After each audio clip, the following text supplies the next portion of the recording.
in Spain, a rematch of the World Championships final.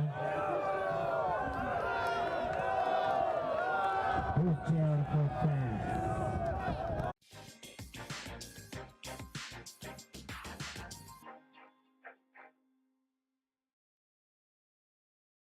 Hi, I'm World Flying Disc Federation President Nab Rao. I'm very excited for you all to watch our 4-on-4 mixed gender presentation of Beach Ultimate. This will be a friendly rematch between the finalists of the WFDF 2023 World Beach Ultimate Championships last November in Huntington Beach, California, where France pulled off a thrilling 12-9 victory over Spain to claim gold medal. Our purpose today is to showcase the flexibility of smaller rosters as the game features a 4-on-4 format on a Beach Ultimate pitch. It's designed for potential Olympic movement event participation as well as for play in smaller disc communities. For those less familiar with our sport, this match will feature all the dynamics of Ultimate: precision throws, full extension catches, layout defensive blocks, where everyone is a quarterback and everyone is a receiver. Like soccer and basketball, every player is always moving. With our aspirations for Olympic sport inclusion at the 2032 Brisbane Olympics, we hope that you will share our enthusiasm for the athleticism, youth appeal, gender equality, and self-refereed essence of Ultimate, where the spirit of the game is our guiding principle. We think the play on the sand here in beautiful Portimão, Portugal, will speak for itself. Good afternoon, everybody. Welcome to this 4-on-4 showcase presentation from the World Flying Disc Federation. As you heard, we are on the beautiful sands of the Praia de Rocha here in Portimão for a rematch between last year's finalists in the mixed division at the World Beach Ultimate Championships. We have France, who will be in white, up against Spain in red. This version has 4-on-4 rather than 5-on-5. We're still using the full beach-sized pitch, but we have shrunk the rosters a little bit, so there's only 8 players aside, so you really do need to be in peak physical condition out here on these glorious golden sands. Benjamin Rees, delighted to be joined by Robin Fennig, a doyen of the mixed division, and I know that you are excited for this as I am. I'm so excited. Watching these two teams compete at the World Championships last year on one of my home beaches in Huntington Beach was just a phenomenal display of not just ultimate but mixed ultimate, where you have men and women sharing the field at the same time, creating a lot of really neat opportunities to isolate athletes in space the way that it just doesn't happen in single gender ultimate. Cool, we're going to go throw it down pitch side. Stefan Rapazzo is doing our pitch side player introductions.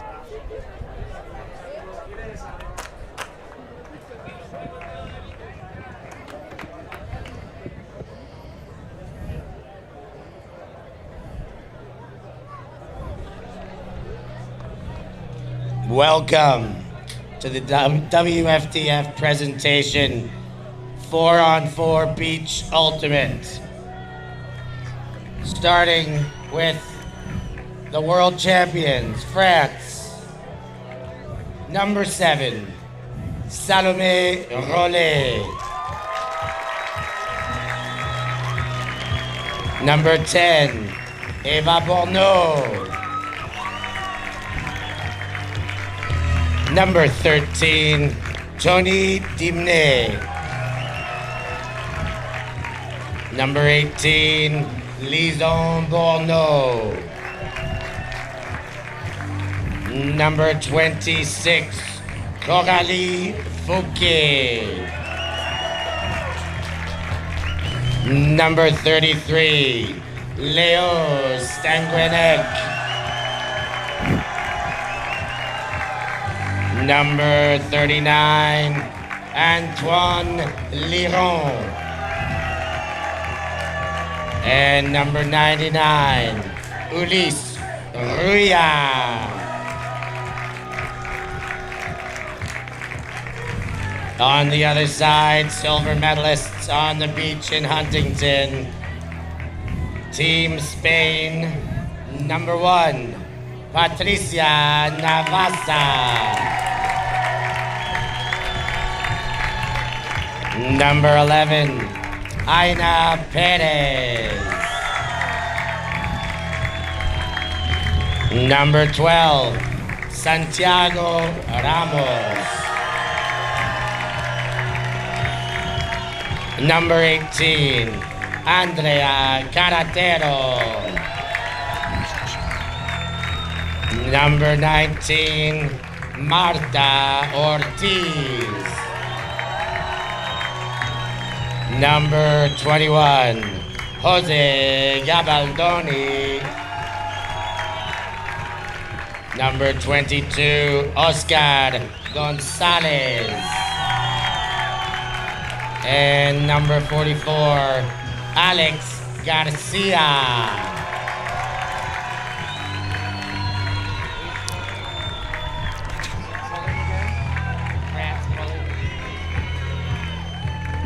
Game set to begin momentarily. Spain pulling from the Jumbotron side of the field. Female matching pull.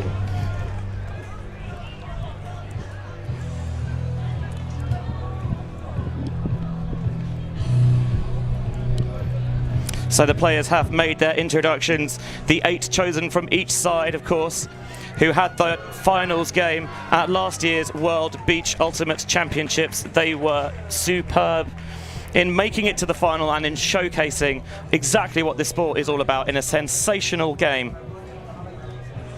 Yeah, looking forward to this game. I'm also really interested to see not just how the teams are able to adapt their play to a 4-on-4 style, but also how the gender ratio alternating pulling will go. It is quite windy today.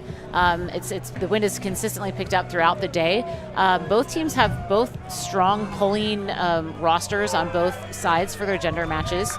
But the wind will play a big factor, so seeing how they're able to quickly adapt to the alternating pulling ratios is going to be interesting. Yeah, I mean, both sides, it's been really tough to make the cut down to 8. Both sides had alternates that they named as well, potentially that they could switch in and out before the game based on how people were feeling after a tough week on the sand here at the World Beach Ultimate Club Championships, which have been directly preceding this showcase. And after the end of a long week, how much energy you have in those legs is going to be so important, of course, when you've got these trimmed down rosters. Most of these athletes have also played multiple games today, or at least one game today. For France mixed, I mean, some of their athletes just played a few hours ago in the gold medal match with their home club Frisbee. But, you know, the Spanish team has had a little bit more time to rest, having not played, you know, since that 9 a.m. round this morning.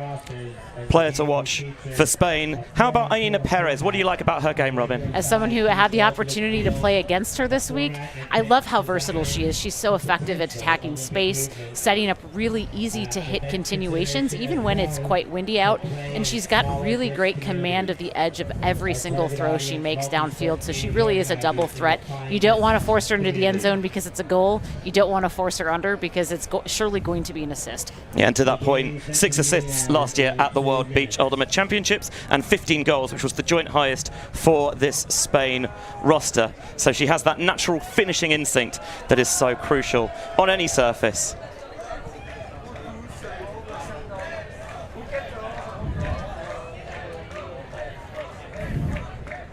How about Leo Stanguenec, been playing this week for Magic Disc from Angers, one of those gold medalists in Huntington Beach, and still got so much room to grow as a player, but he is already him, as they might say. He's just got every trick in the book. And something I'd also like to highlight is how great he is as a cross-gender match thrower. Obviously, most of these players compete more often with the same gender match, so women typically are playing and training with their women-female matching teammates, and the men are competing with their man-matching teammates. But for him to be able to adjust his throws with such precision makes him such an asset to have, especially when you have the likes of the Bourneau sisters downfield, or someone as speedy as Coralie Fouquet in the backfield to really serve as the versatile type of general you want quarterbacking your offense. 6 of these players for France were part of that gold medal side last year, and the other 2 played at the World Games in 2022, of course delayed from 2021, out in Birmingham, Alabama. It's going to get underway in about a minute's time, so both sides just getting some final throws in. You've been in big games like this before. How do you manage your emotions in this moment? Well, especially in the field conditions, for those of you watching on stream, very windy. We've got a pretty predominant crosswind, and it is way more intense than it has been throughout the day. So just trying to settle, find easy options so that you can build a fast tempo attack while hitting easier open throws. The more throws that you're able to connect, the more confidence you're going to gain.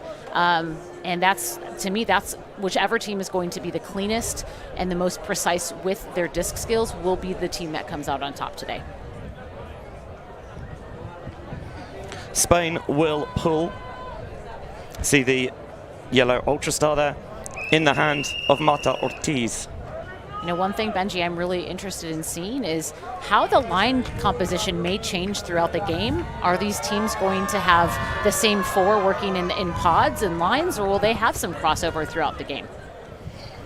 Stanguinek has Roya clear towards this near side. Bourneau under pressure. That's a huge layout block there from Andrea Carretero. Already putting France under the pump. Gonzalez tries to motor underneath, struggles to get free, and the throw from Gabaldoni didn't have enough juice. I think it goes to show you again the precision with the disc skills, being able to hit an open option. These athletes have been running all week in the sand, and the easier the throws are, the more precise their offense will be. The bespectacled Roya finds Eva Bourneau, the younger of the two Bourneau starlets. Now Roya again doesn't want the end zone force, at least not yet. Going back to Bourneau, wanted to try and get some throw and go action with Roya. Oh, that's crafty, and Roya saw it late, and he very nearly got it. You know, you could see that as he was pushing into the end zone, he saw that Eva Bourneau had the disc in that high release backhand grip and was expecting the disc to come to the other side of his body. I thought it was a really crafty throw choice, but he just wasn't quite ready and able to adjust for it. Now the talismanic Gabaldoni. Swinging wide. Oh, Elise Roya! There was, I thought, maybe going to be a foul call there from Oscar Gonzalez, but no, the block came clean from Roya. Now Leo Stanguinek picks up. Part of another ultimate family. His father plays, and he's been playing with younger brother Enzo this week. As that one shot to the end zone, and Fouquet slaps her thighs in frustration because she knows she undercooked it. I think if she would have thrown it right away when she received the disc, she would have been able to have her hips faced in the right direction. She hesitated for a moment, wasn't able to connect. Both sides fully committed defensively, as Ortiz on the far sideline. Going back to Gabaldoni. Gabaldoni's going to pull the trigger, looking for Gonzalez, and it was maybe a step or two too far. The biggest adjustment here with one fewer player on the pitch, you can see that fatigue sets in for some of these longer points. The first couple of possessions from the France offense, because their field space was more limited, they were very, very small ball oriented. I'd love to see what's going to happen when they have way more field to work with. Roya takes the reset, going backwards to Stanguinek. Oh, the cheeky elevator backhand, well pressured by Ortiz, but Fouquet calls a foul, feeling contact on the back there.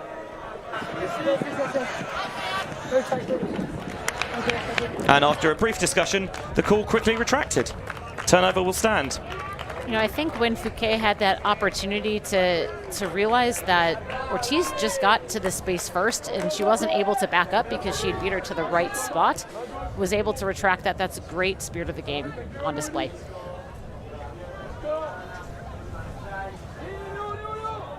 Gabaldoni trying to spread the field wide laterally. Ortiz doesn't take the force in yet. Going back to Gonzalez. Ortiz, we know how devastating she can be in the red zone, this time going back to Gabaldoni. Again, really trying to use the width of the field. I think he might take the sneaky inside shot through, and he zings it right into Carretero. And Spain get on the board first.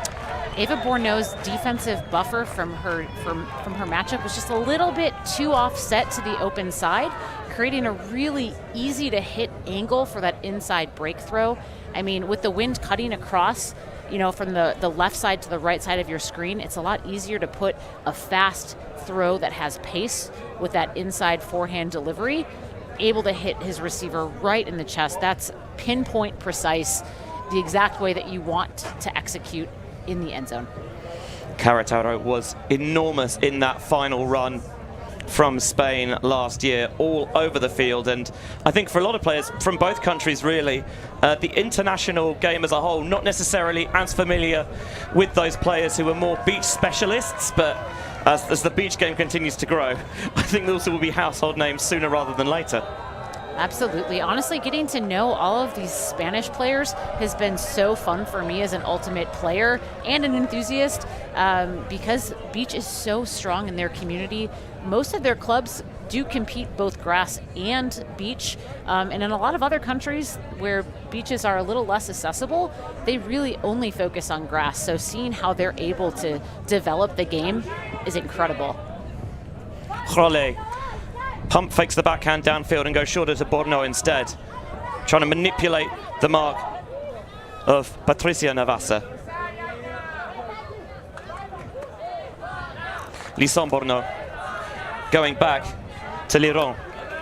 Now Dimnay putting a beautiful throw out into space for Salome Jole. They've been holding that connection this week for RFO, the Ray Flying Oysters, and it's looking good for France as well. The disc movement from that combination of the French players was so smooth, so crisp. The windows were so open, you could tell that players were setting up cuts 2 or 3 passes in advance. It was just beautiful, really great rhythm. And I loved how all of the cuts downfield, the cutters were attacking their defenders' hips, getting them to commit so that the throw could be to a big open window. Yeah, as a dynamite defender yourself, you will know how important that hip position is, making sure that you're trying to create exactly the right angle so you're not getting turned round. And it's more important even on a day where it's as windy, where all of the throws are a little bit harder to hit, so knowing those throwing angles is so immensely important, and the French team have that on lock. Spain choosing to keep the same 4 out there. Garcia trying to take the break around, doesn't see it. So inside to Patricia Navassa. Now Aina Perez comes under, quickly gets it out of her hands to Santi Ramos. And now Spain trying to move it quickly, as we've seen them do so often on the sand. Garcia looking for Navassa. Navassa looking for Perez, and it is just shy of the end zone. Looking to strike up the line and taking advantage there of the backside defender, just trying to stop that throw going. Really good awareness to break the mark for the goal. Aina Perez, I think, just demonstrated something so subtle but so immensely important in beach, where there are so many layouts from the defenders on your back. You can see how she was able to just position herself in a way so she was shielding Bourneau from having an attack at the disc, and so she shields her, was able to throw that pump fake as Bourneau is biting really hard on the mark to try to make up for the ground that she lost when Perez sealed her off. And it was just such an easy, well-timed fake, smooth offense. And it was really cool to see the different style, I think, between the 2 Spanish lines from what we saw in the first point and that grouping of 4. Generally, the way the sides have played this week in the club game, France have looked to maybe a bit more to the isolation and trying to get huge spaces for their big players, as they have here. Dimnay looking for Lisson Bourneau, but in the matchup of the 2 18s, Caratero with a 3rd block of the game already. She's having a phenomenal day. When that throw went up, it was like there was no way she was going to catch up, right? And just to see how quickly she's able to just lengthen her strides, be so explosive, the closing speed after a whole week of playing Ultimate, that was incredible. I'm not sure you could find a more natural mover on the sand than Caratero. And Lisson Bourneau has been burning people deep all week.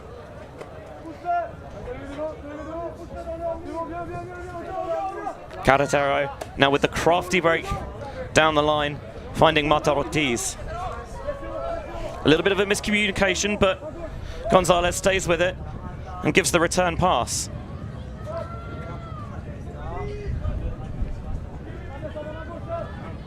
That one had them float on it, and Marta Ortiz, you could tell she was getting into a position to bid if it would just hang up for long enough, but it would not. And Dimne immediately charging as Rollet picks up. Trying to see if she can find Liron. The throw came a little bit late. See the communication there, not quite what she was looking for. And it's back to Spain.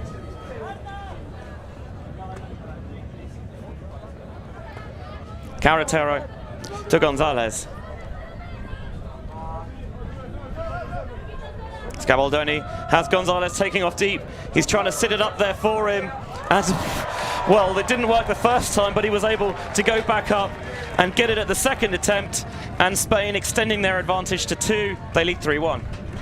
I think that point really illustrated how much the wind conditions are going to impact execution on offense.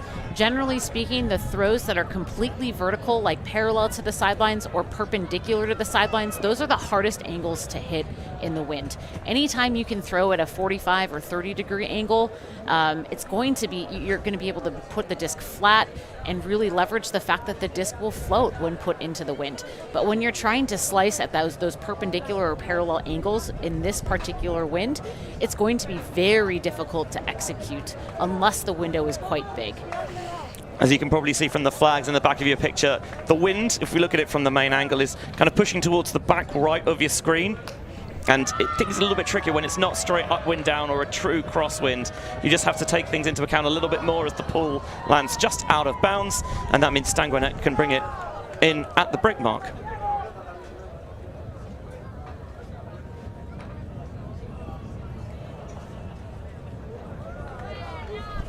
Santiago Ramos checks it in as Stanguinet slings the blade to Royard. He opened up to pull the trigger, didn't go for it, and Fouquet with, well, she made it look easy, but trust me, it was not. And then the throw, just a split second too long in the air, and it evaded Eva Bornau. Again, those vertical, those totally parallel to the sideline passes, so difficult to control because of the way the wind is affecting that.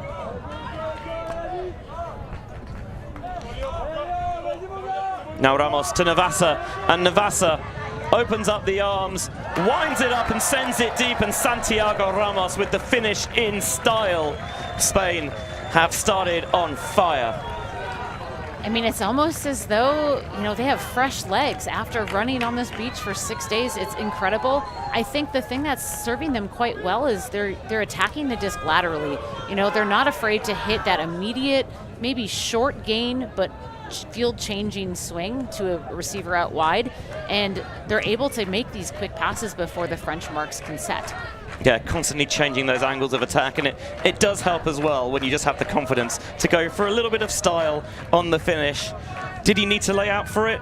I mean, he's incredibly quick across the sand, and I feel like he could have chased it down, but it just shows kind of the energy and the swagger that the Spain side can play with at times. And when they're connecting, they're really hard to stop. Rollet going down the line to Lisson Bornau.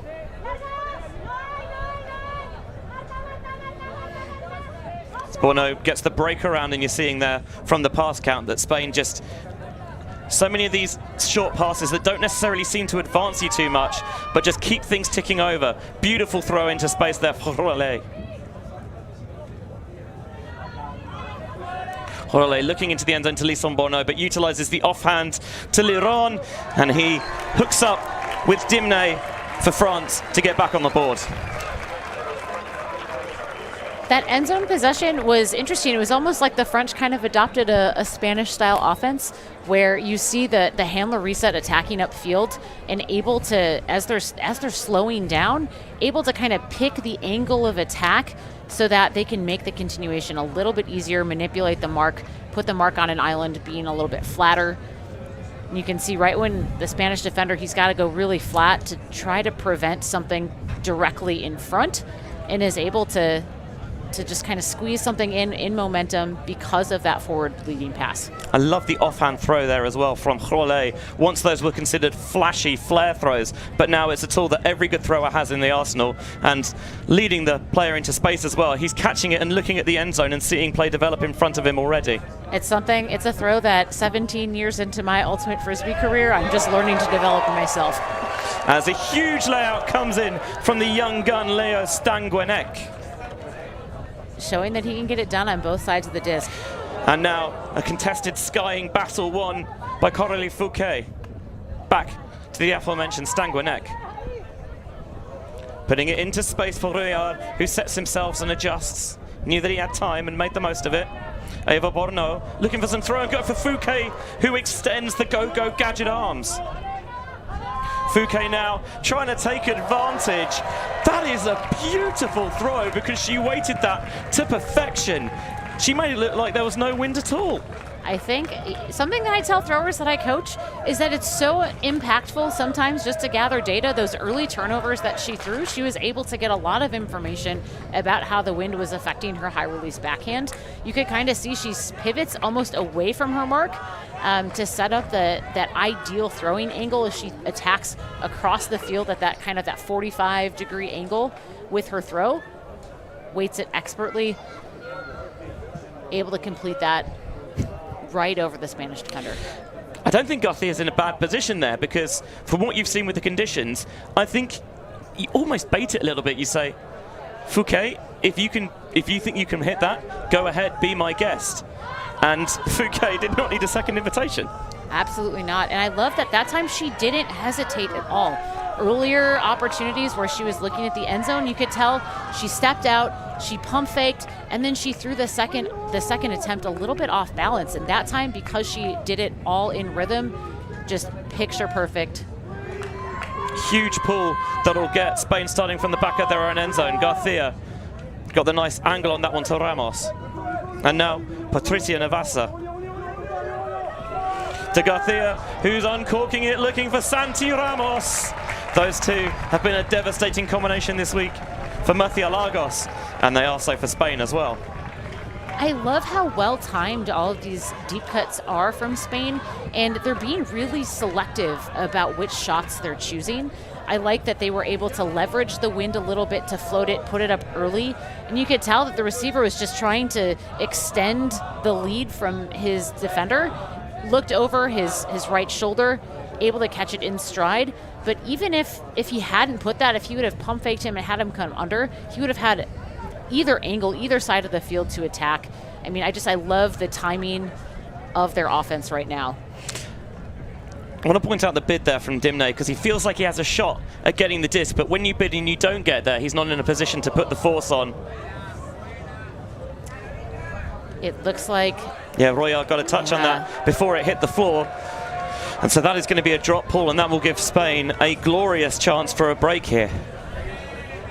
It's not the type of turnover you want to give such a fast attacking offense like Spain. You want to try to extend their points as long as possible, make them work super hard. And it can be so deflating as well, and France fell a little flat as Spain owned the front cone. I think that's just sand cutting 101, getting that defender to turn her hips, beat her to the cone. That's just, in isolation, you can't get any tastier than that from a cut. So often we see sides in those red zone situations where the space is at premium. Often it can be more tricky because you feel like you have to score when you're that close. And Royaz just loses sight of the disc, and I think it takes his glasses off as well. I mean, I can't remember the last time I saw something like that.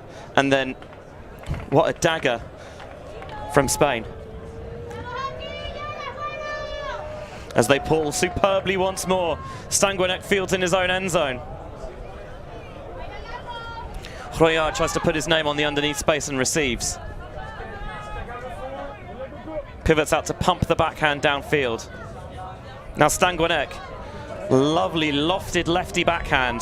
Fouquet curling this one downfield for Stanguenec, and the quick release out of the hands to Royard. That was silky smooth like the finest French chocolate.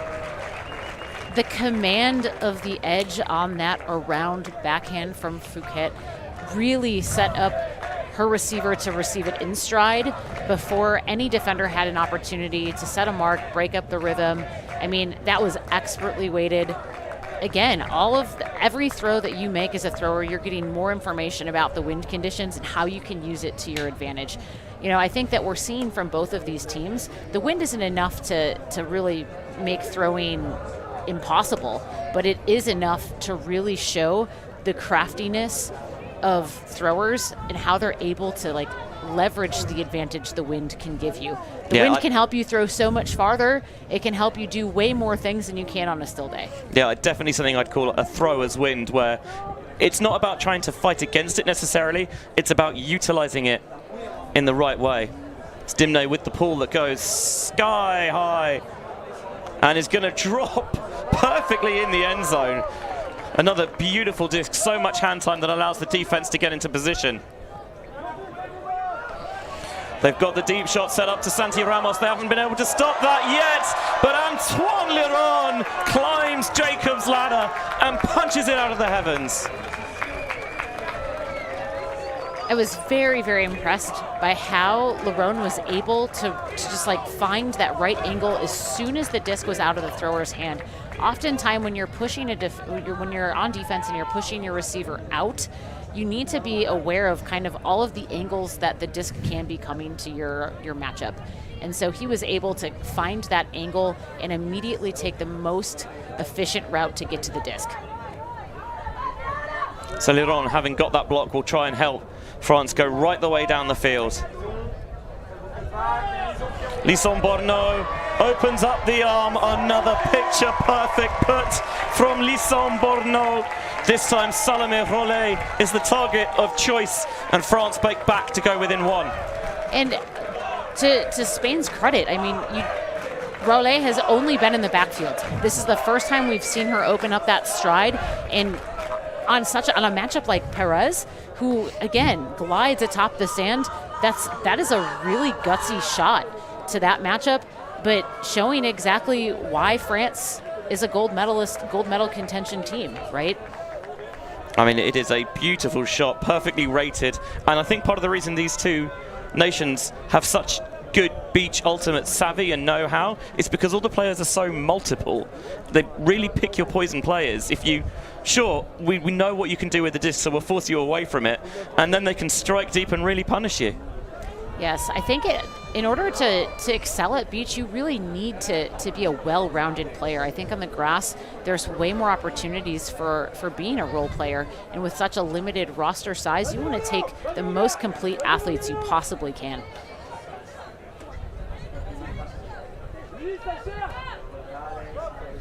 Popped up into the air, not a problem though for Ramos, who had the position. Going back to Garcia. Now Navassa, just choosing to reset, not trying to let the school count get too high. Sanganek getting a bit physical there on Santi Ramos. Navassa pinged into the center just past the bidding Borneau, but Perez held firm, and then no fear in the shot deep to Ramos. That'll take Spain into half with a 7-5 lead. I love the inside-out edge on that throw from Aina Perez. I know, because she was able to put that particular edge on the throw, you could see the disc kind of got out in front of her receiver, and it kind of drifted a little bit back into him. So even if the defender wanted to try to make a play, he would be able to totally seal out his defender from any bid, any attack, by using his body. So with the halftime, we don't have an extended break, a stoppage like you might have on other surfaces or like you might have in other sports. We are just mirroring the half here. So because Spain pulled from the end zone towards our right-hand side to start the first half, France will be pulling that from that end zone to start the second half. And again, I was really interested to see, I mentioned this at the beginning of the broadcast, would the teams switch their personnel at all, or would they keep them in those two lines with the same two man matching and women matching players working together the entire match, or making any sort of changes or adjustment at halftime? I feel like France have tended to have 4 one way, do a couple of points, and then have another 4, and I feel like Spain have flexed around a little bit more. Yeah, and I think they've been able to use that to their advantage, especially on their offensive points, to really allow their players to be in isolation and shine in the way that their athleticism is the biggest mismatch for their particular opponent. I mean, that's one of the benefits that you have of only having 4 of that gender match. You know your matchup quite well. Garcia breaks around to Navassa, who's not put a foot wrong in this game. Garcia to Gabaldoni. Weighs up the option. The perfect edge, the perfect arc to Navassa, and now Gabaldoni has it back, looking towards the back of the end zone for Garcia. Has he got room? Oh, the balletic toe tap from Garcia. That is ever so delicate. What a play from Garcia. I mean, you could kind of see he waited to attack the disc so that he only needed to elevate as high as he needed to secure the disc, and he knew that he had enough space to get it down before the back end zone line. I mean, it's just precision perfect. It's like the meticulous chef just icing it in the most particular way to make sure it is perfection, and that is exactly what it was. Great field awareness, great body control, just a superb play all round. And I think it's one of those things that athletes don't realize how often they can really work on developing that particular skill. Every time you're playing 3-on-3 or 4-on-4 with your local training or doing any sort of drill, just practicing getting that toe down with precision and complete control, it's such an important skill. A miscommunication there between Fouquet and Borno. That's a relatively free turnover there for Spain, and generally they have punished them. Gabaldoni with a shapely inside throw, and then a brilliant adjustment on the catch from Marta Ortiz. Lightning quick reactions like a cat, and she's got the cream. Oh my gosh, I mean, it is so hard to make an adjustment to grab a disc behind you, let alone lay out behind you to secure a disc when it is that fast and that close to the ground. What incredible athleticism. I've seen many an ankle or knee injury from that particular move, and she was completely in control of her body, without a doubt that she was going to secure that goal. I mean, it's sensational just knowing how to twist and contort the body in the most particular way, and she almost dives into it like a slide tackle, so she has the space to reach behind. As the crowd getting loud as well, enjoying the showcase here in Portimão. I also want to point out that throw to open up that option was just, I don't understand how it happened. It was a lovely, lovely throw from Gabaldoni. So technically difficult. Oh my goodness. High release to Dimne, looking for Luron. No, he's going to set a bit of space on the break side, and even though she had more time, Lisson Borno plucked it early, and she's looking deep for Role. She's going to have to lay out, and it was inches away. We're seeing the injury sign. It's really tough. I mean, when you're bidding on grass, you don't have to worry about getting a mouthful of sand. I mean, you have to immediately go and rinse out your mouth. It's so tough.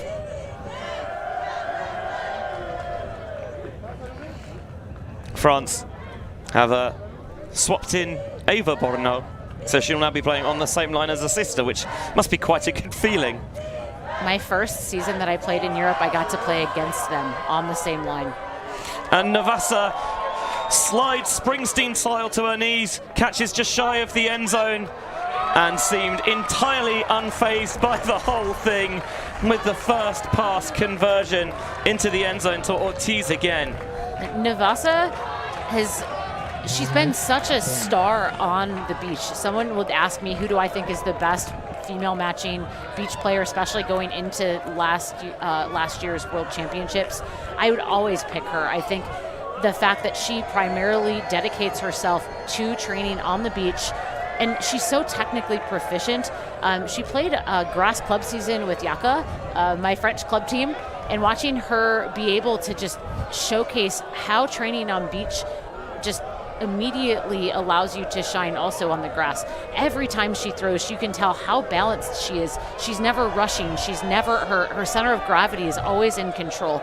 Every fake is intentional. Every fake could honestly be a throw. I mean, she does not waste any effort. I mean, just flawless when it comes to fundamentals. And that's what the best fakes are. They are throws that just don't go, because when you get that real snap, it's so much more convincing, and you see defenders, they have to react and they have to adjust in that open spaces elsewhere. Navassa's been playing for the Tenerife Titan this week, Guayota, who came up 4th in the end, just out of the medal positions, but they are one of the, maybe the preeminent European beach powerhouse out of the Canary Islands, and among her teammates are both her sisters, Christina and Carolina.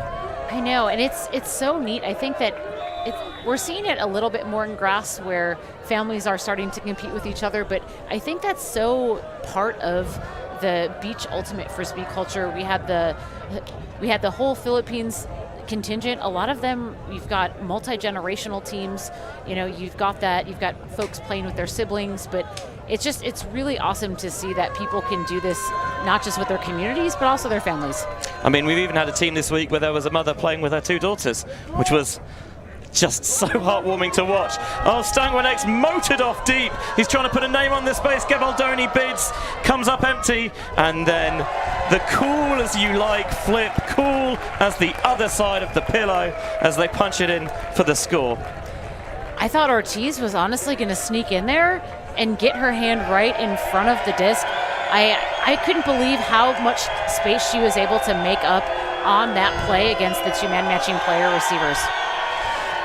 The crowd getting excited as they can see themselves on the big screen as well. Just shows that there has been a real kind of almost party atmosphere here on the sand this week, and it's one of the great things about Beach Ultimate is it does, I think, encourage people to come out of their shells a little bit more. Such a fun, fast-paced form of the game, and there are few faster than Enzo Stanguenek, and he sees the traffic in the way, and he's not bothered. He's got the shortcut. And honestly, I've been really delighted by all of the fans continuing to show up all week. It doesn't matter if it's a pool play round. It doesn't matter if it's a gold medal match, a showcase broadcast like we have right here.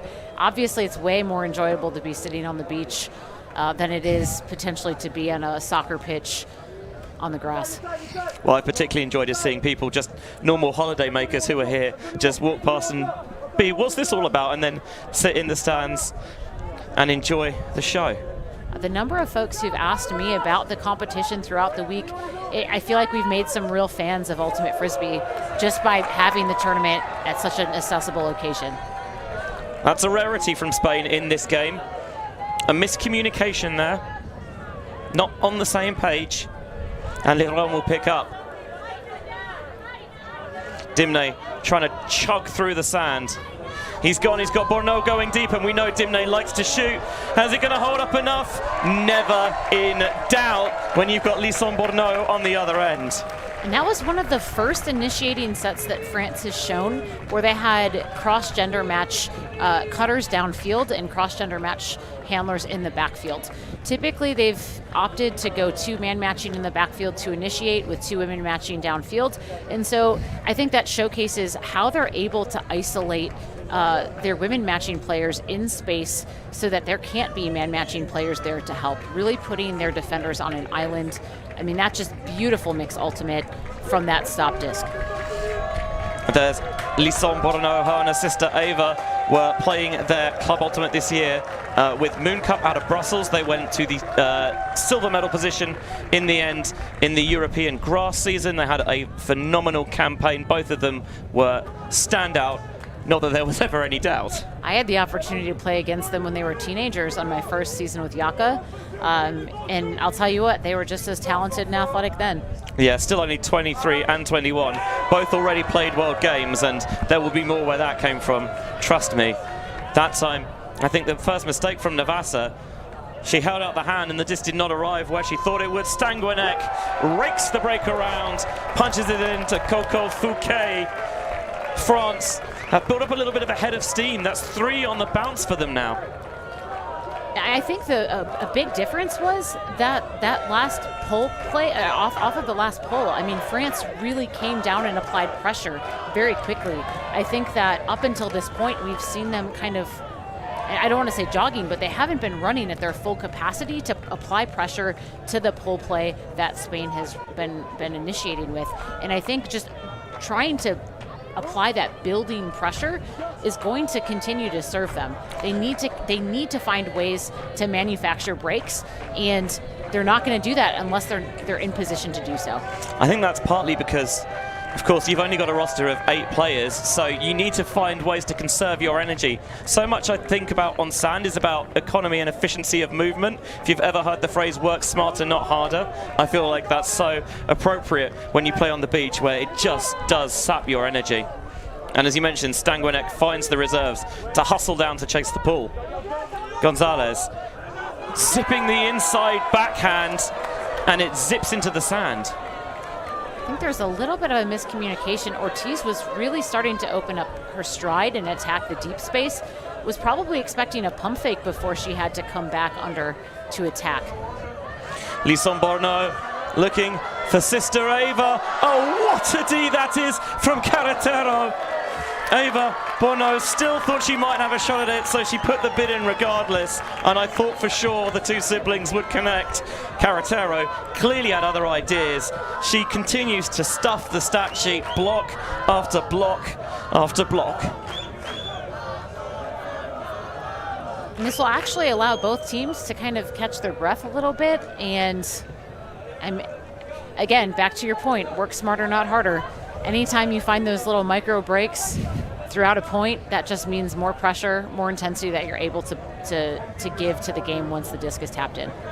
Stanguinek just repositioning the pylon temporarily as Gabaldoni, he wants the whole thing here. He might well get it. The sky battle, no! The 2 jostling for position, and Ulysse Rouillard had the better read, and he gets the better of Gonzalez.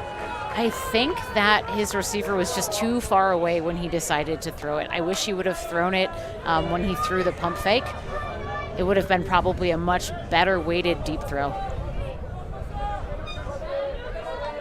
Rouillard has Borneau slashing on that little en passant cut down the line, and now this one is going to sail as well. Stanguinek had the position. There was a little bit of contact in the back, but not enough to cause the drop and the turn.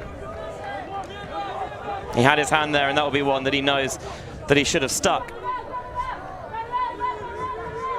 Carretero just curls it past the bidding Rouillard, and now Gonzalez knows he can steal a mark. The throw's a little bit behind for that pace. Rouillard picks up quick, looking to punish Spain on the turn. Stanguinek, perfect form.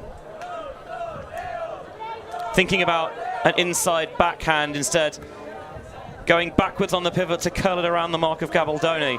And now zing! Ava to Lisson Borneau. It's like they're playing catch in the back garden. I really thought when Ava's throw came out that it was going to be too fast. I mean, such a vertical edge on the disc, but you could tell that her sister had started to bid as soon as the disc had released from her hands. I mean, it was just an immediate read as a receiver to be able to make that adjustment. I mean, you can see that she took that big explosive step to prepare herself to lay out quite early, and I think you're going to get a good view from this angle. You see that big explosive step like 2 or 3 steps before she actually lays out, and you see like how much space she's able to catch or to cover in that catch. Now, I'm not sure how big a part of the staple diet sand is meant to be, but I'm sure it tastes a lot better when you get a goal like that. Yes, and especially when you're able to close the gap to 1 goal. Yeah, 4 in a row now for France. They are rocking and rolling right now. The crowd trying to G both sides up here. Perez with the superb layout. She just exploded. And now Perez to Navassa. Going around, trying to curl it down the line. And that is perfectly weighted. What a way for Spain to just calm things down. Yes, they had the slightly dicey moment, but Perez answered the call. And from there, they look nerveless. And watching her play all week with her home club, the Sharks, any time that her club had any sort of, falter, any sort of hesitation, she was able to step into the role that they needed her to, whether that was commanding from the backfield, attacking the deep space with her legs, getting a layout block. She knows how to step into the spotlight when her team needs a little bit of an energy boost. And quite frankly, they just needed that hold to right the ship. Get their defensive unit back out there, apply some immediate pressure, and hopefully force the France team to have to play a long point. I mean, she's such a dynamic player that it's just a joy anytime I get the chance to watch her out there on the field. And to think she's been playing Ultimate for 13 years at the age of 26. That is just incredible, and already at this level on the beach. I think that's part of the reason why these two sides have really rose to prominence in recent years, is getting those players starting young, as Borneau sliding to the sand, couldn't quite get the handset, and it weasels its way through her breadbasket. Royard's just lurking downfield, I think, to try and stop a big shot from going up. Now they pass off that switch. And they cannot pass off that power cutting towards that front cone. Gabaldoni to Carretero. It was tough because France's initiating set, it was a nice angle for the cut, but the length of the cut made it for like an in cut. It would not have been a very big gain. It was just a very big lateral field change. And when you only have 4 folks on the beach, you want to try to get as many vertical yards as possible from every initiating cut. I think that was a masterclass in good team defense by Spain.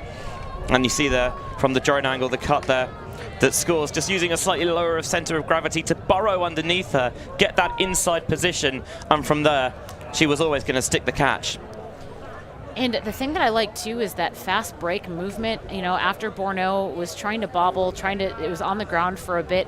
Her matchup just immediately attacked the end zone and forced some cross-gender match defense to happen. Switched on from Spain. This one really sails from Dimnay. Who's going to get it? Where did Laurent come from? Laurent now looking to blade it down the line, using the angle that the left-handedness provides to curl it in there to Dimnay. France extending the game here. We will have a game to 13. I've still got no idea how Laurent got that catch, though. I'm really intrigued. Obviously, Dimnay, that was not the throw that he was hoping for. No. I'm not sure if his mark actually got a piece of it or if it just was a missed throw. It does happen. I think that the throws are very difficult on sand because your hands just get so dry from being on the sand. I mean, he's so far back. I think when the throw goes up, he's even behind Dimnay. Yes. It's ludicrous. We're sitting here with kind of befuddled expressions up in the commentary tent because he just came out of nowhere. And truly, the disc went up so high, we couldn't even see it for half of its flight. So it was a little bit disorienting, to say the least. Spain have a chance to put the game to bed here. A score would win it.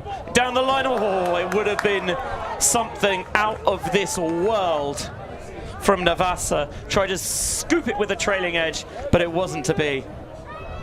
And talk about body awareness and control. She bid so that when she did land, her foot was in bounds. Now Eva Borneau's trying to curl it towards the far side for Lisson, and just too much edge in the end. Had it stayed in bounds, I think I'd back her to get there. I would agree. I think she made a really good read on it. And I mean, had the disc been in bounds, she was in the right spot. But I mean, it was a really good read. You can see that she cut that angle, took the best route to get there to give herself an opportunity, but just a little bit too far out of reach. I can also tell you from looking at Dimnay in the sidelines, that throw absolutely just came out a bit weird. Aina Perez, now to Garcia. Santi Ramos looks to churn yards downfield, but opening it up, breaking to Perez, who drops. I don't think I've ever seen that from her. France won't mind, though. Stanguinek, oh, did he keep it in bounds? I think he was maybe just about to dig that out from under the tape.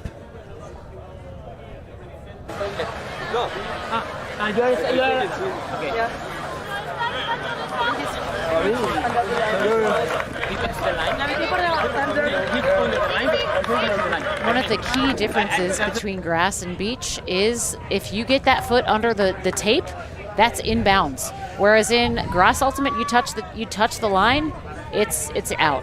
Yeah, in beach, you can take the line with you, really. It's more of a philosophical concept than a hard and fast rule at times, as Stanguinek proved there. Royard turns inwards so that he can find Stanguinek and gets more of a field to look at. Stanguinek now, somehow Ava scoops it off the sand. Now Lisson Borneau, again the on cut, great switch passed off there. Really heads up defense from Spain. That's what they do so well. Yes, they move well on the sand, but a lot of the time they also move less. But on the high stall, was Lisson Borneau able to get that one off? That will be the discussion here, as there is a stall out called. 10 seconds she would have had. Did it come out in time?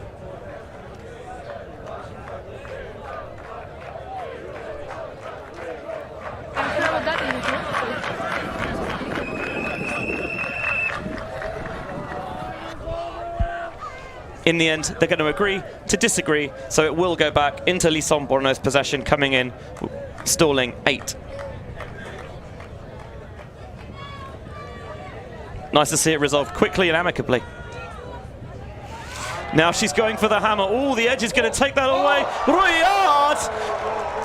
He's looking around to see whether it was in or not. To me, it looked as though his knees were his first point of contact in bounds. He may have been touching the tape, but it looked as though he was able to drag the tape a little bit.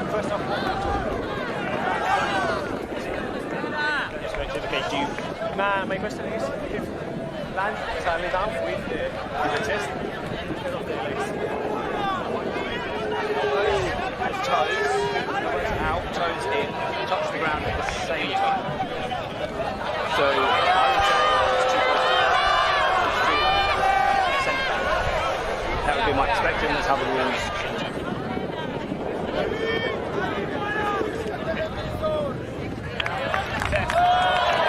From that alternate angle, to me it looked as though that his non-catching hand was the first point of contact, and that I mean, up from the booth, we could not see that side of his body, so I do think that his first point of contact was the non-catching hand. Yeah, we do have game advisors to help in discussions here. It's Oliver Brown on the far sideline. Yulia Kinlay on this near side is again on the high stall. Borneau tries to get it off to her sister. And, of course, on any call like that, there is a time the stall count can come back in on, and Borneau thinks she would have got it off in time.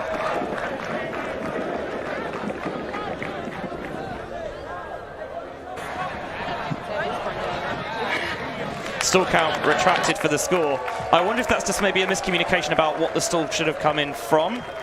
And a lot of times, as someone who's been in that situation a lot, it's really difficult to maintain the same cadence as you get to the end of your stall count. Yeah. Oftentimes we hear a lot of fast count calls, which just means that the defender who is on the mark increases the cadence of their stall count to be less than 1 second per count. And so, you know, Perez is there, you know, audibly counting from 1 to 10.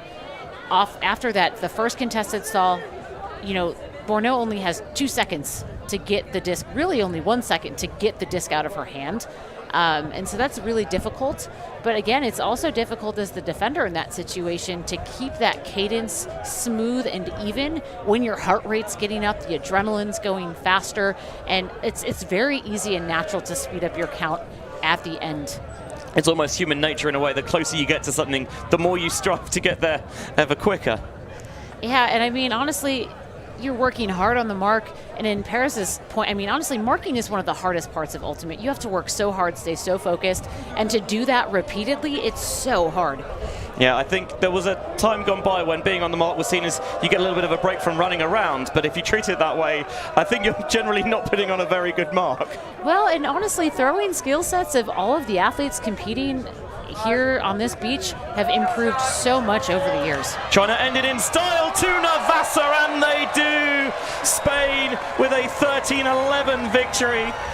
And it's Patricia Navassa who puts the icing on the cake and places the cherry on top.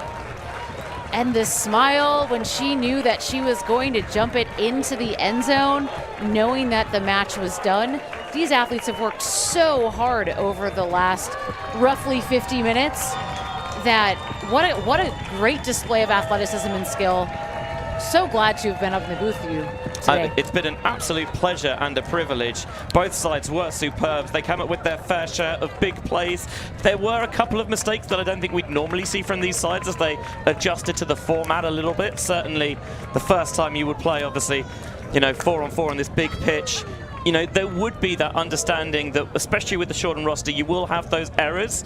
And, you don't necessarily have to be so hard on yourself, because in doing that, you can get quite insular at times, and actually both sides were able to sometimes literally dust themselves down, pick themselves up, and play on. I also think, the 4-on-4 format really lends itself to those runs, and it was really quite exciting to see how the defensive pressure was able to change the game. I think the marking strategies, I'm excited to go back and watch this to see how some of the marking strategies changed throughout the game. I think France did a really good job of trapping them on the sidelines, but it was really cool. I'm really excited to watch this one back. Me too. Delighted to say that we can throw it down to pitch side. Stefan Rapazzo has managed to wrangle Jose Gabaldoni and the game-winning goal scorer, Patricia Navassa. Steph, over to you. All right, I'm here after the game with Jose Gabaldoni, Patricia Navassa. Tell us about the experience, a new format, 4-on-4 ultimate. Patricia, what's it like out there with the different game? Es un partido muy emocionante y el formato me gusta bastante. Es un formato que es exigente físicamente, técnicamente y tácticamente, y creo que es una muy buena forma de exhibir el Ultimate al mundo, así que contentos del partido y esperemos que haya mucho Ultimate 4 contra 4 por mucho tiempo. Can you translate that for us, please? She speak a lot.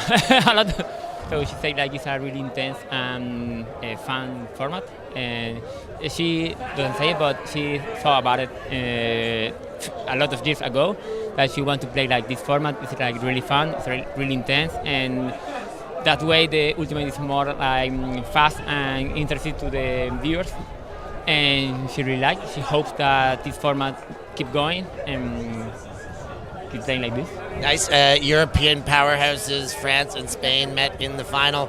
Must be nice. You had the silver medal in Huntington Beach.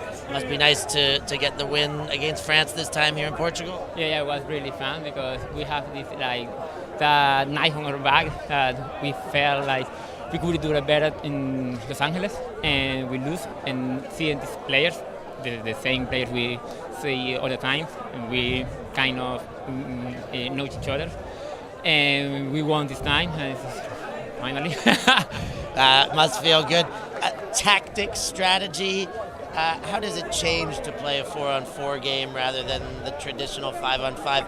First time you've ever done it in real competition. What was the coaching and tactics going into the game? Es difícil porque hay que inventar algunas cosas nuevas, pero creo que la clave es que todos los jugadores tienen que participar, tanto en la posición de handler como en la posición de cortadores, y eso hace que sea mucho más interesante el juego y haya mucho más movimiento. Creo que eso fue lo que intentamos hacer, que haya mucho movimiento con los jugadores. Okay, she said it's a new format. We have to invent things, improvise the way of play. But we have to change the role of the players. Maybe you are a handler, maybe you are a stack. You have to change. You have to move a lot, and that is a good way to play Ultimate. And that's it. Wonderful. Well, listen, thank you very much. Congratulations on the victory on the first ever 4-on-4 format game. Team Spain champions. Congratulations. Excellent to be able to hear that insight from players involved in a little bit of a moment of history here on the sands of the Praia de Rocha, a game that, by the sounds of it, I had as much fun in the booth as they did down there, because they spoke glowingly about the different challenges that it posed. Yeah, and honestly, like I said, I think it's going to be interesting to watch that film back. I think Spain did a really cool job of initiating from the side often, fielding the poles. France, more traditional. I think it's going to help speed up some of the innovation in our game, and I'm really excited to continue to experiment with it. Innovation, I think, is a really key word there, because every time you make these little changes, it has the knock-on effects that you don't necessarily always see. Thinking about how the mixed divisions use the prescribed puller rule to change, to make sure that we have more female matching pullers, and how that changed the way teams really thought about pulls more generally. Yes, and honestly, we're getting to see too in the highlight package that it's also changed how the players are thinking about throwing cross-gender in the deep space, how they're able to isolate their teammates in space, and I think the game has come so far, honestly, since my first Beach Worlds in 2017, and being able to see it kind of in live time, that was really, really neat. Yeah, the growth of Beach Ultimate has been huge over the past few years, as evidenced by the 118 teams we saw here for the World Beach Ultimate Club Championships this week.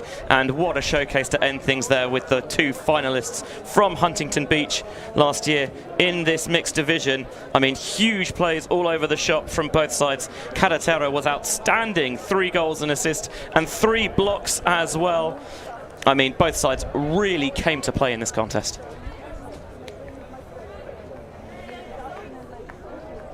Just explosive athleticism all over the field. And sometimes, again, it wasn't always quite how they drew it up, but it's testament to their quality that they were able to find ways through and get the job done in Spain. Just had that little bit extra in the end. Saw here that final dagger delivered by Garcia to Patricia Navassa for the victory. Thank you very much for watching this WFDF 4-on-4 showcase from all of our queue, and Robin Fennig alongside me. Benjamin Rees, thank you for watching. We'll see you on the other side.